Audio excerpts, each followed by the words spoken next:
Crash Course Live is presented by Smash It Demolition Derby, who host Bash for Cash, Blizzard Bash, and Capital City Carnage. Online at smashitderby.com. And Stirring Dirt Racing, hosts of May Mania's team show at the Golden Spike Arena in Ogden, Utah. Online at stirringdirtracing.com. Reckless Abandon Derby Apparel and Derby Inc. Magazine. This is the Crash Course Demolition Derby podcast, recorded live at the FingerLakes1.com studios in downtown Seneca Falls, New York. And now your host, Chris Marquardt. Good afternoon, good evening, and welcome to this edition of the Crash Course Demolition Derby podcast, episode number 336 on deck tonight. Happy New Year to everyone as we count down the last days of 2020. We come to you with episode number 336. It promises to be a good one. Last week, we spent quite a bit of time talking about what wasn't happening and how difficult it was to plan for 2021. Well, Frankie Guy heard about that and said, hang on just a second. We've got some plans already put together, a full schedule put together for 2021, in addition to some huge news about their fall show. So the final confrontation going to be shelling out some pretty serious money. There's going to be points involved. It's going to be quite the evening. Good evening. Once again, welcome to all the folks tuning in online. Flying solo here tonight at the FingerLakes1.com studios. Last I saw was a post on social media several hours ago from Brian saying that he was goose hunting, a bunch of decoys sitting out in a cornfield. So I believe that's why he's not here tonight. We anticipate seeing him back again next week. Been enjoying the holiday break here at home. Hope all of you enjoyed your Christmas, had a good Christmas, safe gatherings, etc. Everything that's tied to that. Hung out a little bit at home. It was nice. We were finally home on Christmas Day for the first time in probably 15 years or more. So that was kind of fun to hang out with the kids. They've been enjoying their break from school as well, likewise staying healthy, and I had a chance to go hang out with my aunt a little bit today, so that was fun. They were up the street for a little bit there. Hopefully everything has been going well for all of you folks at home in terms of your derby planning. I had the good fortune of chatting with Dylan Kunkel for a little bit last night, and he's got some cars already in the shop and working on plans for next year, so he's going to be coming out full tilt. It was good to catch up with him for a little while. That conversation stemmed from some BeamNG cars. The National Skin Pack is done. It now includes the 2015 Team Kansas cars. It includes some of the Team Octane cars. That was the Eric Floyd, Dylan Kunkel, Kyle Podawitter, and Tom Stern cars. Team M&M Racing, which was Chris Lancaster, Chris Long, Mitch Carlson, and Matt Stenberg from up in when they went to Mandan with the orange and gray cars. A set with Ryan Shivers, Eric Boulay, Mitch Carlson, and Chris Lancaster with Team Calisota style. There's a Coy Lemming car in there, a couple Dustin Anderson cars in there. So those are all done and ready. We'll be releasing those tonight or tomorrow so folks can download those. Real excited to get the green light from Team Octane to put those together. So that's a lot of fun. John Alexander and James McLean tuning in. Good to see those guys out here. I'm flying solo tonight, so I'm out here floundering like a fish. I'm trying to get my bearings. I found out just a little bit ago that Brian has been consumed by the goose hunting bug, and he bought in hook, line, and sinker. So he's off doing that stuff, and we're going to be turning our attention to Frankie Guy and Justin Hartzell here in just a moment. Appreciate those guys making some time for us. Let's see, make sure that this is going to fit right on the screen. For some reason, it wasn't saving the adjustments that were made to it. And we should be able to have those guys up there. There they are. There that is. Frankie Guy and Justin Hartzell are on the line now. Appreciate you guys coming on. Tell us a little bit more about what you guys have been able to plan for 2021 while everybody else is in a standstill. You guys have a full season planned out. Yeah, well, first of all, thanks for having us on. We really appreciate to get the chance to bring this all to fruition. All the planning and all the other things that's been going on behind the scenes here. We've been really busy. Let's just say that. I believe it. You guys had the good fortune of getting to the support of Roaring Knob and being able to invest a little bit of effort into making that place a Derby go-to in Pennsylvania. And now with all of the things that have come together and some of the support from the other fairgrounds and stuff in that area, you guys have put together quite a program for the Hellraiser, for the Hardcore Full Size series. with points, and then a giant show coming up at the final confrontation. You want to kind of take us through, Justin, if you would, the first legs of that, and we'll dive into that with a little bit deeper once we get the overview. Well, we're kind of we were trying to change it up of how things have been done. Try to get a little bit more interest in that class. I mean, that's the big boys, and right. That's my favorite. That's a lot of the guys that I've run with over the years, and a lot of guys that have been part of what we do. Right. That's all of our favorite. And so we wanted to put something out there to get that to keep it alive in our area and keep the momentum going with it. So what we've got is throughout the course of our summer, we have, I think it's 6 shows that we're going to run that class at 6 different locations, 6 different fairs, and a couple standalone deals, one at Roaring Knob and our opener, the May Meltdown at Stoneboro. If you place in the top 3, you get points. First place is 20, second place is 10, third place is 5. The Hellraiser, which is our Mad Dog, our Hellraiser award, they also get 20 points. So as we go throughout the summer, the guys show up and run. The more you run, the better your odds are. You get them points. The top 3 in points and the Hellraiser, the guy with the most Hellraiser awards or the most points, goes straight to the $10,000 feature. Okay. That final confrontation is a 2-day show. We're running heats on the first day, feature on the second. Those top 4 go straight to the feature in fresh cars for $10,000. Sure. Everybody else, it's open to anybody. Anybody in the world can come run. But you got to earn your way through a heat and a feature where the guys that, they show up and they run and they support what we are doing, we give it back to them, and here's your opportunity to fight half as hard for just the same amount of money. That event is also going to be underscored by a $3,000 Mad Dog Award presented by Jeffy's Fab Farm. So Chris, we're gonna. It's the Jeffy's Fab Farm has again got on the phone. We were talking. I was going over the show with him, and he said that sounds awesome, And I was like, cool. He said, like, you need a sponsor for that Hellraiser award. I said, that'd be awesome. So we got to talking. It's the Jeffy's Fab Farm Hellraiser Award. It's $3,000. Not only that, it's going to be another Jeffy's Fab Farm trophy. What else can you ask for? Right. I talked with Jeffy about that last week. Before I got the text message from you about that, he and I had talked for probably 45 minutes or so about just different things that are coming for 2021. What's happening here at Finger Lakes 1 with Crash Course, what's happening with some of the video game stuff that Jeffy's been involved with, and then some of the stuff that he's going to have planned in terms of the schedule and basically how challenging it was last year to keep up the pace that he had and keep up all the inventory and things like that at the shop, and how he sort of thought that this was going to be an off year. And it wasn't an off year at all. He still moved just as much and had just as many challenges trying to keep the shelves stocked because the stuff was moving so fast, which was, it was great to hear from some of the derby vendors that was the case, given that there weren't nearly as many derbies happening. Actually, the Roaring Knob was not a bad ride for Jeffy. I think it was only within 3 hours, actually. Yeah. He was able to come and set up, take pre-orders. The vendors at the shows did well at the Knob. I mean, they all came, KC and SMW and those guys. I mean, it was Dead Man was there with T-shirts and stuff. Sure. They all did awesome this year.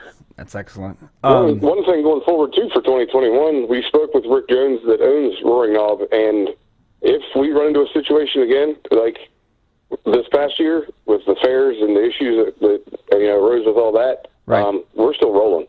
There's no stopping the hardcore tour this year. So, we are 110% go. He said he wants to have 50 of them if we want. He wants to have 50. You're going to burn out your drivers doing that. I don't think my blood pressure would handle that. Right. Or Justin. I'm working pretty hard, Chris. Jeffy was telling me he's got a gentleman helping him now who comes from the rock crawler and Jeep world, who was just fascinated to think that everything that was made in the shop was made with the intent of it being used to destruction, and was just fascinated with the idea that even headers are a consumable and expendable part on demolition derby cars, and to the point even that there are now header protectors, as it were, built onto cradles to keep the stacks from getting collapsed. Of course, we all know that serves an additional purpose underneath that hood and in the engineering of the engine cradle. But nonetheless, it does to a degree do the same thing that it says that it claims to do. But it was really interesting to have that conversation with Jeff Schumann and learn a little bit about the perspective of demolition derby and the parts and stuff that the vendors put out there to help elevate the sport the way that it is, and how it was received by somebody who was completely outside it, and that epiphany, that eureka moment that gentleman had down there, and started making the comparisons and crossing it over. And he started talking about telescoping shafts and sliding drive shafts, and Jeffy pulled one out, and the thing was, it was fully stretched out. It's quite sizable, and he'd never seen anything like that before. And he goes, and that's just made to get destroyed. It's like, yeah, eventually. Sometimes the only thing holding the back end of the car in place is that sliding drive shaft. Yes, for sure. So, the object of the points, and it's just in the hardcore full-size class, is these guys that want to come through and support us at the shows prior to.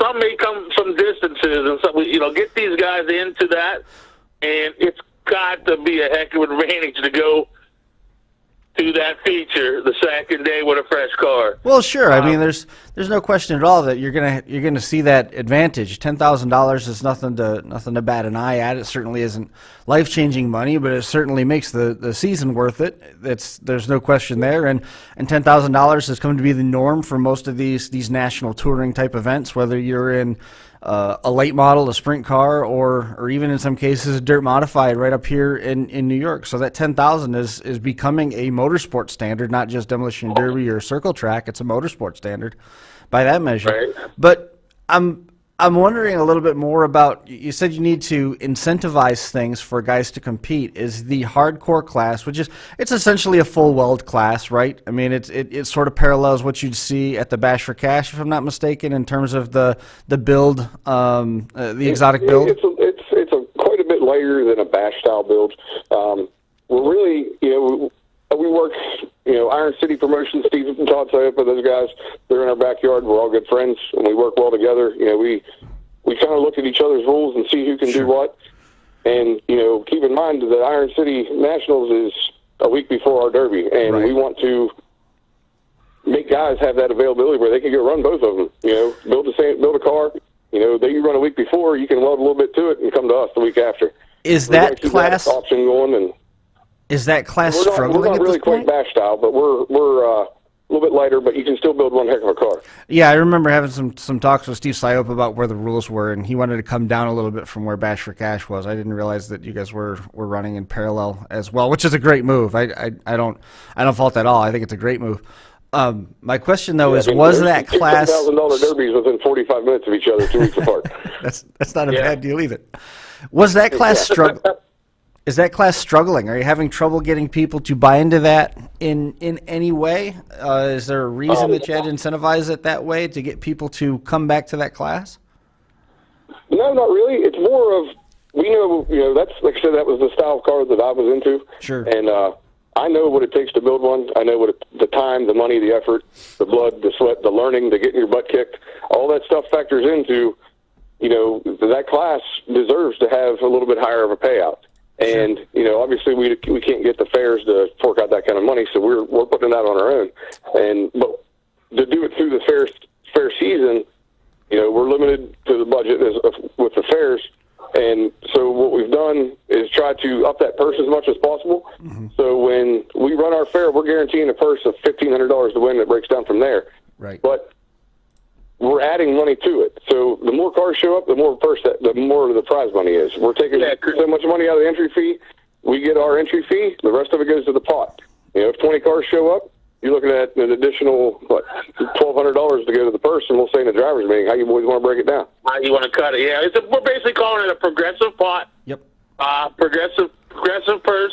You're going to be guaranteed that money, that the regular money, plus a portion of and everybody that shows up right to it. And just gives those guys a little more incentive to come to the fairs.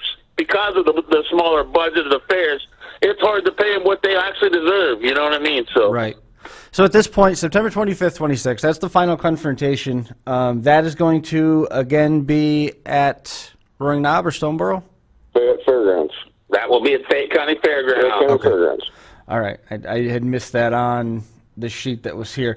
Heats 1 through 4 are going to be run on September 25th, and then the Continent feature going to be run on the 26th, along with the youth program with Smith Metalworks, $3,000 Jeffy Fab Farm Mad Dog Award. Now, this top three payout for that, $10,000, $5,000, $2,500, that money right now is guaranteed. So you're looking at $17,500 just for the top three before any cars even show up? Yep. It's not bad. Plus our regular, we're still going to have our regular championship. Again, the hobby stock class shined like a diamond last year. They showed up in full force, brought great competitive cars, and we'll still have a hardcore hobby stock championship. Okay. And the dangerous, I say, call them the hardcore compact. You got to see it. You got to see it to believe it. Right. The hardcore compacts are pretty nuts. The hardcore full-size schedule, if you want to run through that, is going to be looking at May 15th. That's May Meltdown at the Great Stoneboro Fair. June the 12th is Destruction in the Knob at Roaring Knob Motorsports Complex. August the 6th is next, Destruction in Dunbar at the Fayette County Fairgrounds. That's where the finale is going to be, as well as in Dunbar.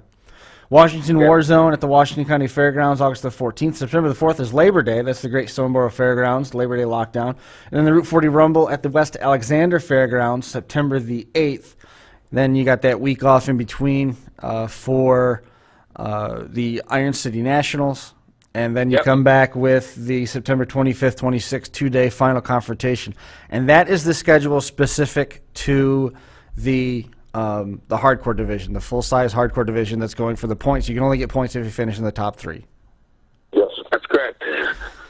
So it's no slouch of a schedule. That's for sure. Pack it in, but the way that these rules are built, you're going to be able to get multiple runs out of a car, and you don't have to spend 6 months putting one together. So I like what you're doing there, and also you're not making it so points reliant, so to say. With only three guys getting points on a given night, you're not really losing out so much if you do happen to take a week off here and there. So you could conceivably run 4 or 5 times and still have a very real shot of getting into those bonus spots and slipping into that 10,000 to win feature with a fresh car on the 26th. Yeah, and too, I don't want to say we give anybody an advantage, because our goal is to be as straight across the board and even playing field as possible. But when you have $10,000 on the line, we all know that scares some people off sometimes. You might intimidate people by who could potentially come to run for $10,000. Sure. And we have what we feel the local guys that we have that me and some of these guys have been beating each other's brains in for 15 or 20 years. I feel we got some of the best drivers in the country, albeit they might not go to the Bash, or they might not go to Blizzard Bash, or they might not go to these big national shows. But we got some boys that can hang with the best of anybody. Absolutely. And we want them to be able to feel and have that confidence to go compete against the best in the country. And so, hey, run to your hometown show, fix your car, take it to the next one, go to the next one, and then we'll see you in the end of the year, build a fresh one and prove our point. I want our guys up against the best. And we've talked at length a number of times, especially in the heyday of the Keystone Nationals happening at the Jefferson County Fairgrounds. That show was awesome, and it drew top talent from all over Western Pennsylvania, Eastern Pennsylvania. New York drivers came down, Massachusetts drivers came down, Vermont drivers came down, Ohio drivers came over, Virginia drivers came up.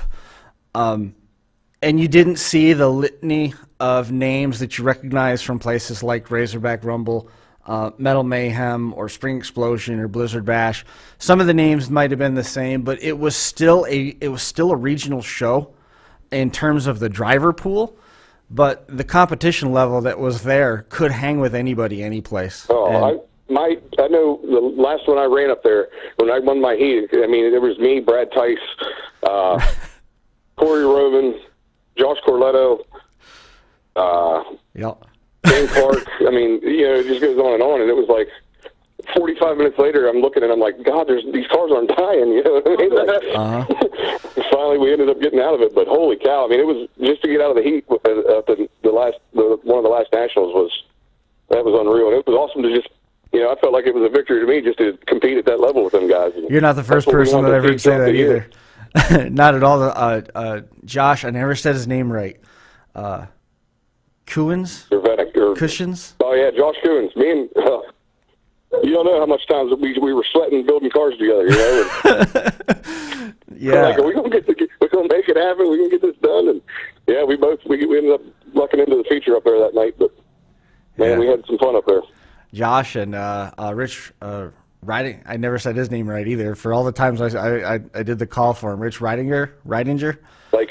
Tycho, just call him that. Everybody knows who it is. And he's another guy that absolutely can. He's flying under the radar. He's so good out there. There's another guy, number 33, Mike. Drove Mopars all the time. I'm blanking on his last name. Had the bulldog on his roof sign. Man, if I looked it up on Facebook, that'd be another one. Another guy that very much could compete and hang with anybody, and just never felt that he had the budget to branch out. I remember seeing him at Stoneboro. He always did exceptionally well. So you've got. I'm sure some of the Ciopas will show up. Mark and Steve in the group. Oh, I'm sure. Put a twist in it for sure. So we went over a little bit of what you can hear about the hardcore full-size season, and we listed off those 5 or 6 shows, all those happening at various fairgrounds, and those happening in conjunction with county fairs as well. You made reference to running your hometown fair. Those happening in conjunction with county fairs? Those are happening in Pennsylvania? As of right now, all of them are. Awesome. As of right now, we have contacted all the fair boards. We have tentative, and we say tentatively put them on a schedule.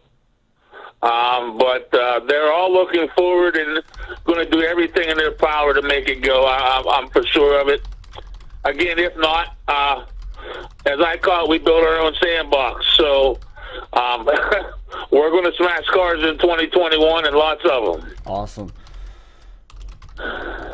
So it was Mike Martini. I remember the martini in the eyes on the roof sign. Oh yes, he was in our kicker heats.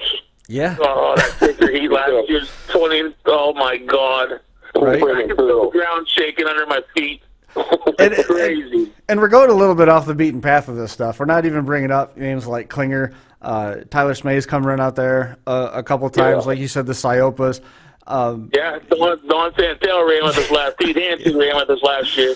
Yeah, so I mean, those guys are show this year too. At the Knob, we had drivers. I think it was almost 200 cars, and we had people from 13 different states. Yeah, Louisiana and Washington State was the furthest to. Louisiana, the state of, and Washington State. Jeepers. May the 15th is going to be the start of the 2021 Hardcore Tour. That's the Great Stoneboro Fairgrounds. It's going to be the site of that. And you've got a couple busy nights booked for these county fairs. The 15th is going to be the start of it. Hardcore full-size, hardcore compacts, the hobby stocks, youth compacts, youth full-size, minivan, mini truck SUV, and then Power Wheels. So, I mean, you guys are starting out quick with right out of the blocks. I anticipate that you're going to probably see a pretty good turnout, at least for the openers, at least for the first couple, because people still have cars left over. They've had all winter to build, and right now you're the first ones that have really come out with a schedule of this part of the country. We're crossing our fingers, that's for sure. Our three first shows are our own. You know, they're a hardcore show. So, as I say, we're pulling both barrels, all 3 of those first shows, and looking for all 3 of those to go really, really well. We're going to follow that up with another hardcore hosted event, June the 12th. That is the Hardcore Full Size, the Hobby Stock Team Show. No pre-ran cars allowed. We'll get into that in a second. Youth Full Size, Compact, and the Power Wheels. Youth Compacts on June the 12th. And then July the 10th is going to be Compacts, the Minivan World Championship, the Youth Compacts, Hobby Stock, the hardcore full-size division, and then the Power Wheels on July the 10th. June the 12th, the Hobby Stock Team Show. Tell me a little bit more about that one. We're going to go 4-on-4, heads up. I think we limited it to 10 teams. And it's going to be run your heat. We'll have a Conzi. We'll run a feature at the end of the night.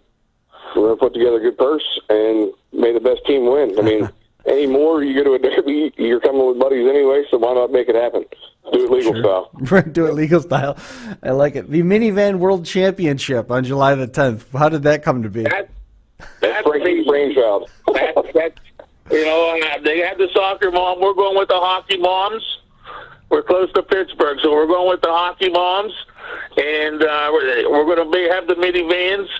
And they're a class that gets called as a filler, if you will. Well, you know what?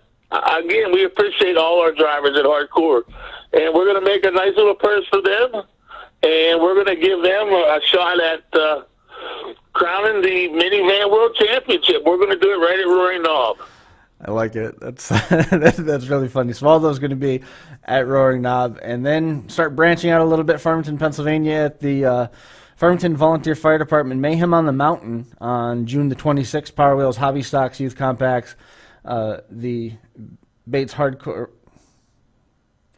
Compacts, and the Power Wheels, all scheduled for June the 26th. King of the Hill up after that at the Jacktown Fairgrounds, July the 24th.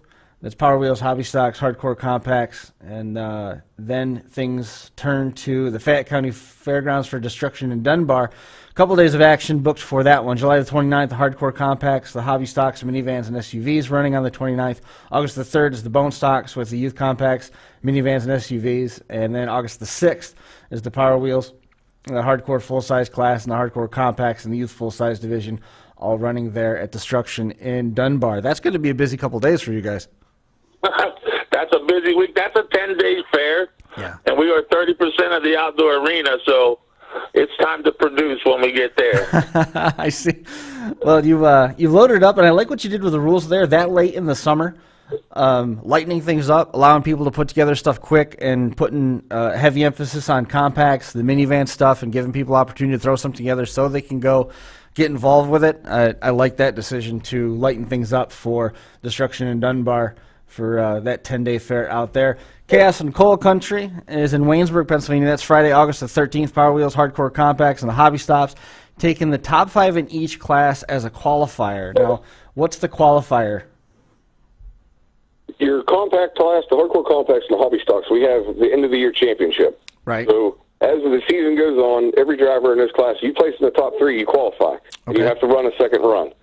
At Greene County, Waynesburg, the Greene County Fair, they are run by their county, and they will not let us promote a excessive aggressive driving. Okay, so we have to come up with a different solution. We can't do a Hellraiser award there, which we do everywhere else. Right. So instead of just saying, well, we're taking the top 3 and that's it, now we take 5 to offset that and give a little bit more of an opportunity for drivers to get locked into that championship at the end of the year for the big money. And then Washington Warzone is August the 14th. That is, again, Washington, Pennsylvania. That's Power Wheels, Hardcore Full-Size, Youth Full-Size, and the Bone Stocks. And then the 20th follows up with the Power Wheels, Hardcore Compacts, minivans, compact trucks, and the Hobby Stocks. They allow you to advertise the more aggressive driving style at Washington, right? Yes, all the other Green's the only one that doesn't. Right. Or Waynesburg. And they do that. Waynesburg. They do that tied to insurance reasons since it's operated by the county. Yes. Yeah, I understand that. I mean, you gotta do what you got to do in order to make it work. Labor Day lockdown in Stoneboro would be next on the schedule. Stoneboro, Pennsylvania, 2-day show there to kick things off. But you're busy over the course of 4 days. Power Wheels, Youth Compacts, Hardcore Full-Size minivans, and compact trucks on the 4th. The 5th of September, Power Wheels, Youth Full-Size, Hardcore Compacts, Hobby Stocks, and the Relic class. And then you're going to turn right around. 7th and 8th is going to be West Alexander's Route 40 Rumble. Power Wheels, Hobby Stocks, Youth Compacts on the 7th. And on the 8th of September, Power Wheels, Hardcore Compacts, and Hardcore Full-Size there. That's another super busy stretch with a quick turnaround in between. But the big thing in that stretch right there of 4 days, the Relic class, you guys bringing that around for 2021. That's my baby again. I again have been to New York and the San Filippo, and I've seen some of the things, and just kind of. I took there's a picture on my Facebook page, and I was able to get right there and look down that line, and I tell you, it gave me goosebumps. And I said, Frankie guy, we got to take this back to PA and give our guys back in southwestern PA a chance at this. So, and every year the guys kind of give me a couple of things to play with. Last year I did the team show. The year before that I did the old timers. So they kind of give me one thing to see how bad I can screw it up. Sure. And so this year it's the relic class, but I've had really great feedback from a lot of the guys that want to do this and that are going to run it. And calling it a gentleman's class, it's a little bit of a heavier build. It's like it's kind of between our hardcore full size and hobby stock. Sure. They got a few other things they can do. We understand they're older and they might need a little patch in here and a little weld there. But we run again. I run it as a gentleman's class. We're going to inspect it. Come to the rules. This isn't that. This is for the fun. This is for prestige. This is, I won the hardcore rally class. So sure. I like it. And then things conclude with the final confrontation Saturday to September 25th and Sunday, September 26th. All classes will be run, plus the $10,000 heats and features for the hardcore full-size class. $10,000 win for the hardcore full-size and the Jeff Hughes Fab Farm. $3,000 Hellraiser award. $5,000 for second. $2,500 for third. Last chance qualifier is just that. That's the last chance to qualify. It will not count as a second run if you've already qualified. So once you're in, you're in. You're not trying again. And that sounds to me like a different way of saying you're not going to go headhunting and making sure other people don't make it in to help your buddies through that last chance race. We try our best to eliminate that and keep everything square. Right. It seems like no matter what we do, somebody comes up with something, and then we have to adjust to it for the following year. But that's part of derbying. It's our job to put it out there. It's their job to outthink us. So, we don't necessarily have a problem with it, but we'll address it at the end of the year, and we'll make the changes needed to go into 2022 if something arises. But so far, everybody's pretty cool with it. They understand what we want, and we don't get too much. We don't get too much blowback. On Facebook, punch in Hardcore Derby. You can find it quick. You can throw it into Google, and you can find the active website as well. Of course, if you have any questions, you can throw Frankie Guy right into Facebook. He'll pop right up, and you get a conversation started with Frankie. Make sure you set aside an hour because you're going to be talking Derby for a while. No doubt. My best attribute, my mouth moves. A blessing and a curse for all of us. What was it like trying to put this rule book together? We got a little bit of time left here before we got to let you go. Putting this rule book together, you made a reference back to what they did with the Keystone Nationals, Iron City Nationals this year, and detuning things. And some folks thought it was popular, and they reaped the benefits. And some folks thought it was a bad move because it was taking it away from.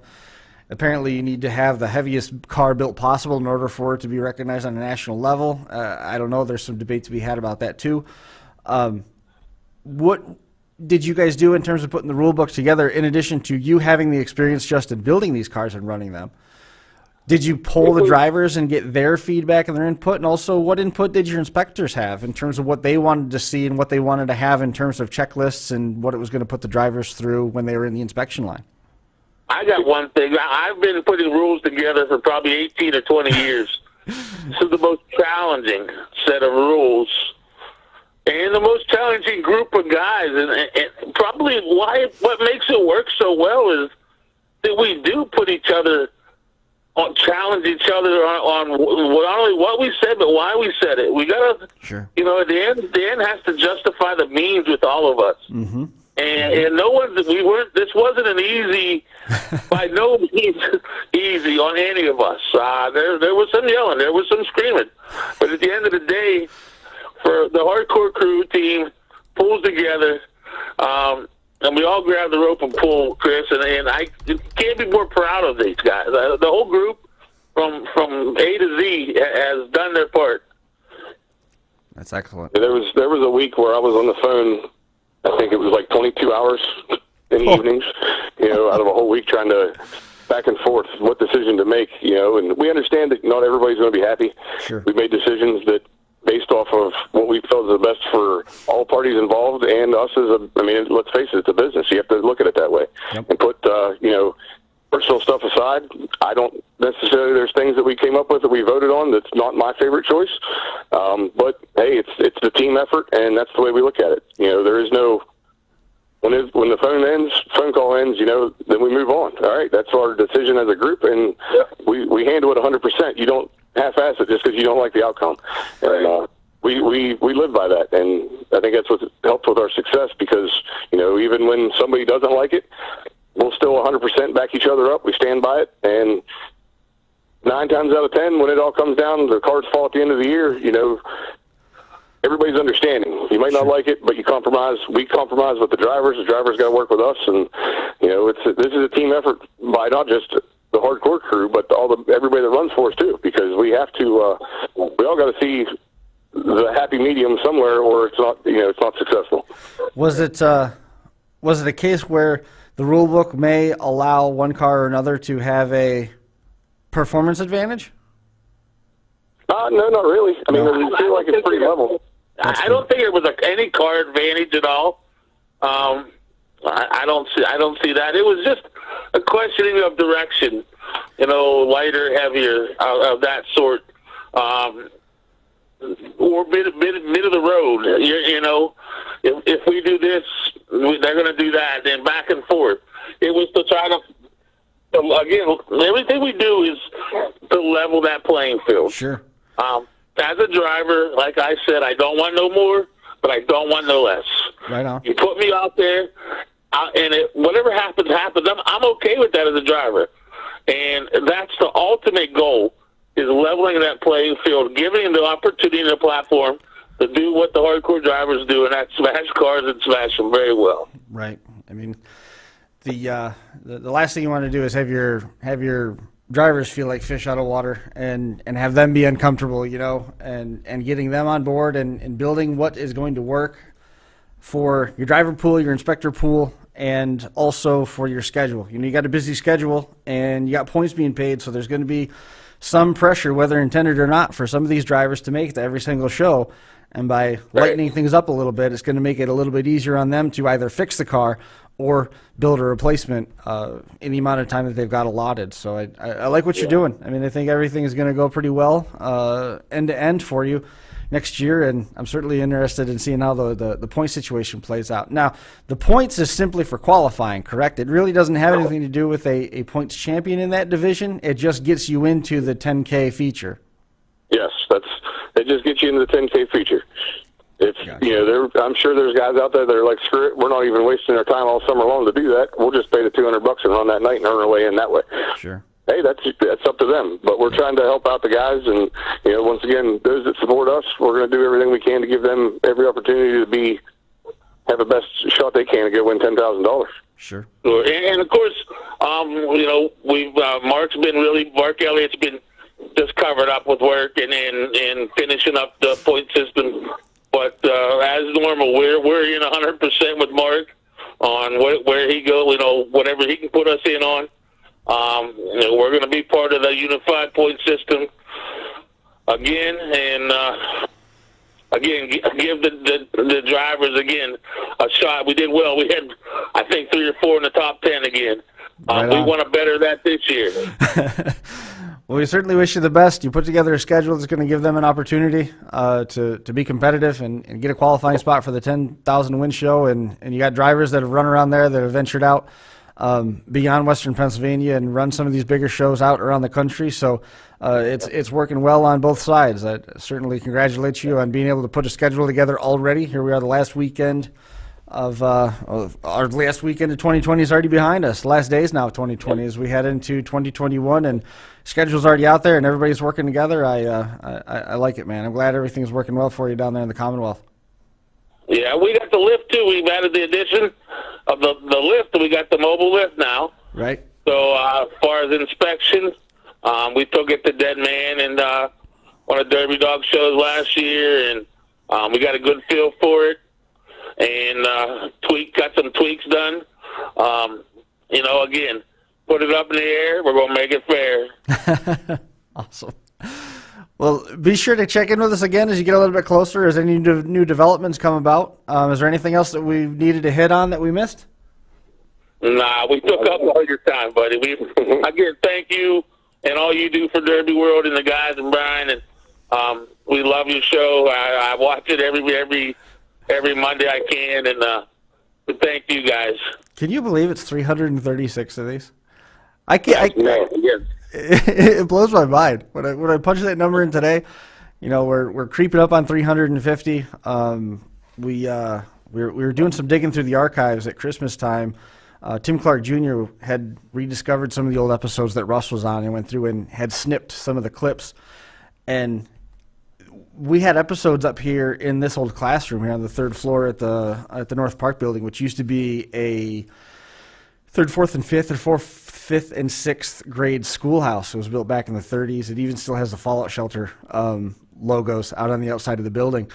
We weren't even in this configuration. We had episodes up here, which I had completely forgot about. So it was cool to kind of reconnect with some of that history as we heard Russ's voice again, which was awesome. It's just been a crazy ride to get from the dark card table with a bank light when we started way over at the Dove Block along the canal in Seneca Falls to come over to where we are here. It's pretty crazy, and appreciate you guys making some time to come on and share some more Derby news. Yeah, thanks for the opportunity. Absolutely. You keep us in touch. Again, jump online, search up Hardcore Derby Promotions. You'll be able to find it. You can't miss it, actually. It's a fantastic website. All the schedule stuff will be up there here fairly soon. And, of course, if you have any questions, jump online, jump on Facebook, look up Hardcore, look up Frankie Guy. You'll be able to find all your answers. Guys, thanks a lot for coming on. We'll talk to you soon. Okay, thank you. We'll see you. We'll see you now. There goes Frankie Guy and Justin Hartzell hanging out for a little while. Some thoughts for Scott Kiefer. Put those cars together. Catching up on everything that's happening in the live chat here real quick. Scott Kiefer sending his condolences out to the Wheeler family. Eric Wheeler passed away. He was only 35 years old. He was from Angelica. I don't remember what day he passed, but I know we were talking about him last week when we had our delayed situation. But ultimately, Eric, if we didn't mention it last week, Eric did end up losing his fight. Thinking about him and his family, of course. It's an awful time of year to lose anybody, and more of those tragic stories continue to come across Facebook. And I know if Brian were here, he'd be talking about how we just wish that we could get 2020 over with. Well, I challenge that a little bit because, unfortunately, bad luck is going to follow families, and illnesses and stuff are still going to crop up, and we're still going to be losing people, whether it's COVID or not related, and it's never going to be easy. But this time of year, how you can't gather, how you can't remember, how you can't do the wakes and the burials and stuff, it certainly doesn't make it any easier. So thoughts out to Eric Wheeler and his family, of course. Ed Brewster checking in. Ed got to have Christmas with his grandkids for the first time this year, which was awesome. They did it through FaceTime, but at the same time, it still got to happen, which was excellent news. And he got a couple good reports from the doctors, which was excellent to hear. And I saw him making posts on Facebook, looking forward to the Bash for Cash over in Chillicothe, Ohio. So he's not slowing down any, whether we are in the dead of winter and getting ready to celebrate the new year or otherwise. I know he's got that calendar circled, the 27th, if I remember right, the 27th of January for his 40th wedding anniversary. So he's less than 30 days away from that, and I imagine it's going to be a heck of a party down there in Midlothian when that comes around. Looking everything else over. Looks like we covered everything else. Terry Wheat checking in. Scott Kiefer's here. We got to tell you about some of our friends here real quick before we sign off for the night. Going to be a bit of an abridged version here. This evening, No Mercy Dead Man Derby, online deadmanderby.com. No Mercy is slated for spring 2021. Firm date has not yet been inked that I'm aware of, mostly due to uncertainties with grounds availabilities in and around Cumberland, Maryland. Spring 2021, then, is suffice to say, potentially April. Friday, the three-man compact heats go off. The 80s Pro Stock heats and the half-ton trucks and SUVs go off on Friday as well. Second day includes the last chance events. The Youth Compact Division is 800 to win, Imperials 2,000 to win, minivans, trucks Minivans and SUVs, $1,200 to win. Full-size team one and done, the Deadman Compact. 70s and 80 Pro Stocks are $8,000 to win. Three-man compact team features, $6,000 to win. And the full-size Mercenaries, one and done, $3,000 to win. Online, deadmanderby.com. Let's see, Smash It Demolition Derbies. We anticipate catching up with Tim here before too long. Put that Cowboys Nation nonsense away, Scott Kiefer. Smash It Demolition Derbies. Many thanks to everyone who supported Smash It Demolition Derbies through a challenging and unprecedented season. We couldn't do this without the support of the drivers year after year, the fans, fair boards, parents, partners, and, of course, the staff. Year in and year out with all sincerity. Smash It says thanks you online. SmashItDerby.com. Unified Point Series. We're waiting for the schedule to come out. John Shipley officially the winner. You can stay up to date online. Unified Point Series. www.527unifiedseries.com. Jeffy's Fab Farm. And we got to get with him because we got all sorts of stuff planned for 2021 that we anticipate Jeffy being part of. He's recognized as an industry leader in all manner of fabrication needs. Jeffy's Fab Farm, national go-to for a number of Demolition Derby parts. $3,000 sponsor at the final confrontation, September 25th and 26th with Hardcore Derby. They specialize in the LS conversion components and major Derby credentials with their various header offerings. They released this year the 4-cylinder Camry engine mount, Hyundai Elantra 1.8 and 2.0 displacement headers, bumper-to-bumper selection including fuel and air parts, suspension and transmission items, steering components, pedal shifter switches, and gauges. If you need it, you can find it on the farm. Smith Metalworks. They're another one online, smithmetalworks.info. Experience and passion second to none. They're involved with that youth division that you're going to see on the Hardcore Tour, all-purpose fabrication shop that has taken the Northeast by storm. They feature more than 40 years of combined metalworking experience. The hallmark of the line are those pointed and flat front bumpers, plus the super stock bumper, replicating popular factory releases. They can be stuffed or ran hollow. Brian had one and he loved it. There's also a compact version of all the bumpers as well. You can trim down the sides if you like a narrower bumper, fully customizable. Other items include Crown Vic door skins, battery boxes, engine mounting systems, pedal combos, and shifters. The shop offers all the odds and ends, such as distributor clamps and weld-in centers. Be sure to ask about their GM floor liners. In-person locations are in Mercer, Uniontown, and Bethlehem. SmithMetalworks.info. Some of the folks from PB&J. That's Parker, Bryson, and Jay, I believe is the acronym that stands for. They're online video game host. They were checking in. I saw Parker pop in a little bit earlier. The season points finale was last night. I led it for several weeks, and it got away from me last week when Mitch Poisson, the Fish, he ended up taking the win in that one and turned that into a points lead. He did not get to the feature on Sunday night, and I put myself in a really, really silly situation and got changed over, too. I went from running a Ford wagon, the first time I ran a 02 in the video game derbies, and Bryson ended up stuffing me in the corner next to Jay Arnold's car, and I couldn't get out, and Marty Sager was on top of me, and he pinned me in. Then a bunch of dead cars stacked in on top, and Marty broke off. That gave Bryson second place. John Anderson, JYD, ended up taking the win in his two-door, and then Bryson ended up in second place. So that gave Bryson the points championship by a couple, so congratulations out to him. I took the win in that the wrestling-themed derby over at the Fish's place with the old wagon, which was fun, but I got outmatched in the head-to-head Rumble finish, but it was still a ton of fun. That was a really cool exchange. And Lee Sager, Prodigy Gaming, he is getting ready to roll out two new things for 2021. He's got a points league that Marty Sager is going to be overseeing. That's going to be sort of co-backed by Prodigy. It's going to be running on Sundays. It's a buy-in 8-week points league. And then also they're going to be revamping their career league stuff. So you want to be able to experience building on a budget and having a salary and things like that. Lee's got that going. And then RDP, Realistic Derby Project, they're getting ready to do another league show where they're building on a budget.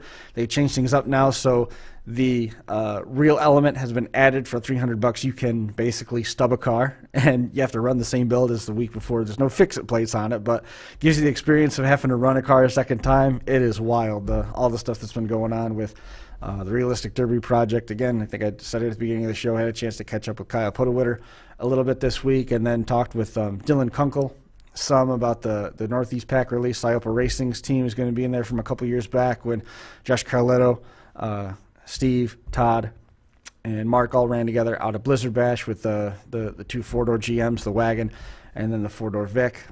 Those cars are done and in that skin pack as well. Dylan was trying to load it on some of his software at home. I mean, it was just really cool that Dylan Kunkel was calling for computer advice. It's I don't know, just one of those pinch me moments. It's really cool. But awesome guys, of course, and we look forward to running into them soon online. I think we've covered everything. We've done everything that we wanted to do. I need to stop by and get more batteries because Santa didn't bring those at Christmas this year. Need to hit some batteries at the store on the ride back to Waterloo, but I think that's going to do it for us here. We should be back next week, God willing. We'll see you then. Thanks a lot for everybody involved with Crash Course and Finger Lakes 1. That has been number 336. We will see everybody again right back here next time. Thanks.